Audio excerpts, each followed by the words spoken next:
ചില വ്യക്തികളിൽ പ്രത്യേകിച്ചും കുട്ടികളിൽ കടയിലോ മറ്റ് സ്ഥലങ്ങളിലൊക്കെ പോയി കഴിഞ്ഞാൽ അവിടെയുള്ള ഏതെങ്കിലും ഒരു സാധനം എടുക്കാനായിട്ടുള്ള ഒരു ടെൻഡൻസി കാണിക്കുന്നു. ഇങ്ങനെയുള്ള ഒരു കണ്ടീഷനെയാണ് നമ്മൾ ക്ലെപ്റ്റോമാനിയ എന്ന് പറയുക. ഇത് സാധാരണ നമ്മൾ മോഷണം എന്ന് പറയുന്നതിൽ നിന്ന് വ്യത്യസ്തമാണ്.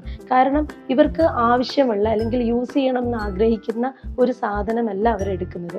ഒരു സാധനം കണ്ടാൽ അത് എടുക്കാനായിട്ടുള്ള ഒരു ഇമ്പൾസ് കൺട്രോൾ ചെയ്യാൻ പറ്റാതെ എടുത്തു പോകുന്നതാണ്. ഇതെടുത്തു കഴിഞ്ഞാൽ അവർക്ക് വല്ലാത്ത തരത്തിലുള്ള ഒരു മാനസികമായ പ്രയാസം ഉണ്ടാകുന്നു, കുറ്റബോധം തോന്നുന്നു. അവരുപയോഗിക്കുന്ന സാധനം, ഈ എടുക്കുന്ന സാധനം വളരെ ചീപ്പായിട്ടുള്ള സേഫ്റ്റി പിന്ന് പോലെ അല്ലെങ്കിൽ പെൻസിലുകളൊക്കെ പോലെയുള്ള ചെറിയ ചെറിയ സാധനങ്ങളാണ്. അതവർ യൂസ് ചെയ്യാൻ വേണ്ടി എടുക്കുന്നതുമല്ല.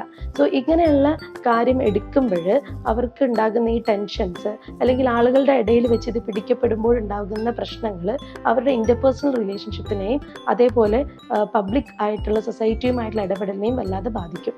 സോ ഇതിന് ഒരു ചികിത്സ ഉണ്ടാവുക എന്ന് പറയുന്നത് വളരെ അത്യാവശ്യമാണ്. മനഃശാസ്ത്രപരമായ ചികിത്സകളും അതേപോലെ മെഡിസിൻസും എല്ലാം ഇതേപോലെ ട്രീറ്റ്മെൻറ്റിന് വേണ്ടിയിട്ട് നമ്മൾ ചെയ്യാറുണ്ട്.